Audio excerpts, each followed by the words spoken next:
आज का दिन जो कांग्रेस के शीर्षक नेता है दो नाव में सवार हैं वो एक में कब होंगे। कैथल में खबरें चल रही हैं कि जो चौटाला परिवार या फिर जेजेपी गंवा या एएनएलडी गंवा तो आपकी फील्डिंग लगाने के लिए वहाँ दिग्गज नेता उतारने के लिए तो 22 तारीख का जो राम मंदिर वाला प्रकरण था उसको आप किस तरह से देखते हैं। तो ये पूरा एरिया हमारा पलायन हो रहा है यहाँ से, युवाओं का गांव के गांव खाली हो रहे हैं, कोई कनाडा जा रहा है, कोई ऑस्ट्रेलिया जा रहा है, क्योंकि उनको लगता है कि यहाँ हमको कुछ मिलना नहीं है। खास हरियाणा देखने वाले सारे दर्शकों ने सोनू वाले की राम राम। आपने ये पता है कि कांग्रेस की जो संदेश यात्रा है वो हिसार तक चली थी और पानीपत क्रॉस कर गए हैं, तो किस तरह का क्या कुछ देखने को मिला है, क्या कुछ अनुभव किया है, वो सारी की सारी बातें पूछांगे। सबसे पहले राम राम जी। राम राम। हिसार से स्टार्ट किया था, आज पानीपत क्रॉस कर गए हैं, तो किस तरह का अनुभव रहा है। लोगों का बहुत बढ़िया रिस्पांस मिल रहा है। ऐसा लगता है कि जैसे राहुल जी ने अपनी यात्रा दोबारा से न्याय यात्रा शुरू की है, लोगों की नब्ज को पहचानते हुए, उनके बीच में जाते हुए, और उनका संदेश और खाड़गे जी का संदेश जैसे हम लोगों के बीच में लेकर जाते हैं, लोगों में एक नया उत्साह आने लगा है। क्योंकि अब आप ये समझ लीजिए कि 10 साल होने को आए हैं केंद्र सरकार के, और लोगों की जो उम्मीदें इन्होंने जगाई थी वो सारी उम्मीदों पर पानी फिर चुका है अब। और अब लोग सोच रहे हैं कि 10 साल में हमें मिला क्या, छीना बहुत कुछ पर मिला क्या। तब लोग बदलाव की ओर देख रहे हैं, और राहुल जी और खाड़गे जी जो उनकी आवाज उठाते हैं और राहुल जी जिस प्रकार से यात्रा कर रहे हैं, लोगों का एक अट्रैक्शन जो होती है वो बढ़ती है, और हम जब राहुल जी का संदेश लेकर जाते हैं तो लोगों को खुशी होती है। किस तरह की मेजर समस्याएं देखने को मिली है, लोग क्या कुछ बोल रहे हैं कि किस किस चीजों को वो ज्यादा फेस कर रहे हैं। तो ऐसा है कि एक तो विकास नाम की चीज कहीं आपको नजर नहीं आती, सड़कों का बुरा हाल है, जहाँ जाए खड्डे ही खड्डे हैं, कुछ विकास नहीं हो रहा।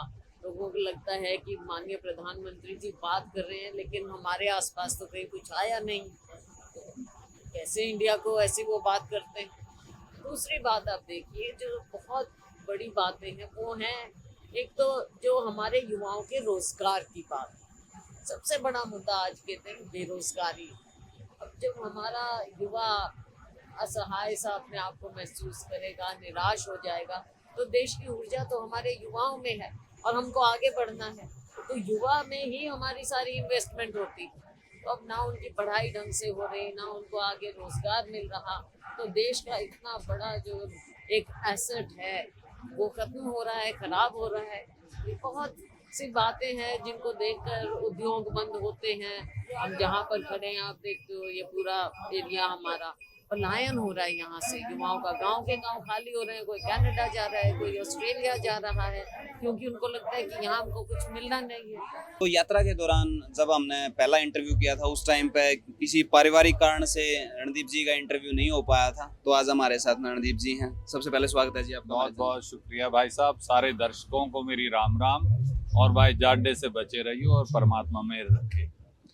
यात्रा हिसार से चली थी और आज पानीपत क्रॉस कर गए हैं, तो किस तरह का अनुभव पहले तो रहा है यात्रा का वो बताओ।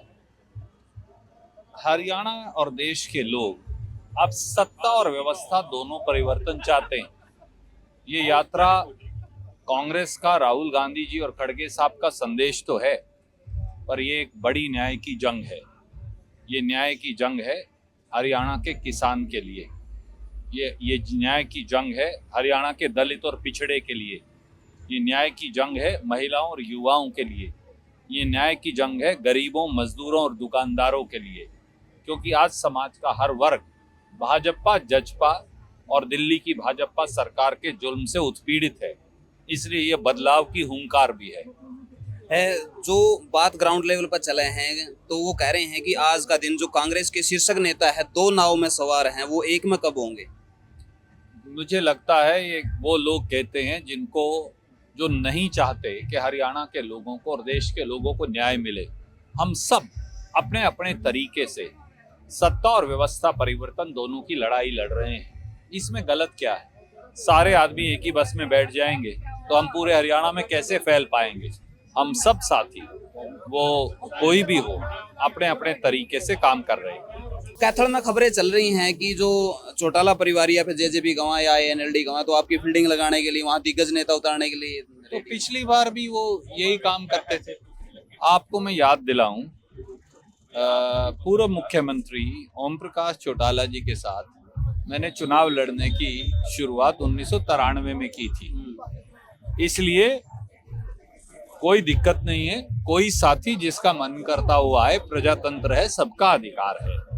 और ना हम डरने वाले हैं, ना झुकने वाले हैं, ना थमने वाले हैं।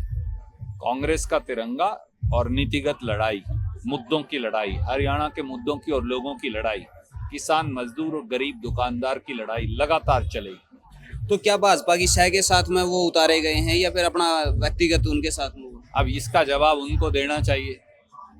कैथल के लोग जो हैं वो बुद्धिमान हैं, समझदार हैं। वो कपिस्थल की तपोभूमि है। कपिस्थल की तपोभूमि को कम आंकने का अगर कोई आकलन करेगा तो वो मुंह की खाएगा। 22 तारीख का जो राम मंदिर वाला प्रकरण था उसको आप किस तरह से देखते हैं? देखिए, भगवान श्री राम तो सनातन है, त्याग है, प्रेम है, मर्यादा है, मर्यादा के पुरुषोत्तम हैं। भगवान श्री राम राजनीति का विषय कैसे हो सकते हैं? भगवान श्री राम भाजपा या कांग्रेस के कैसे हो सकते हैं?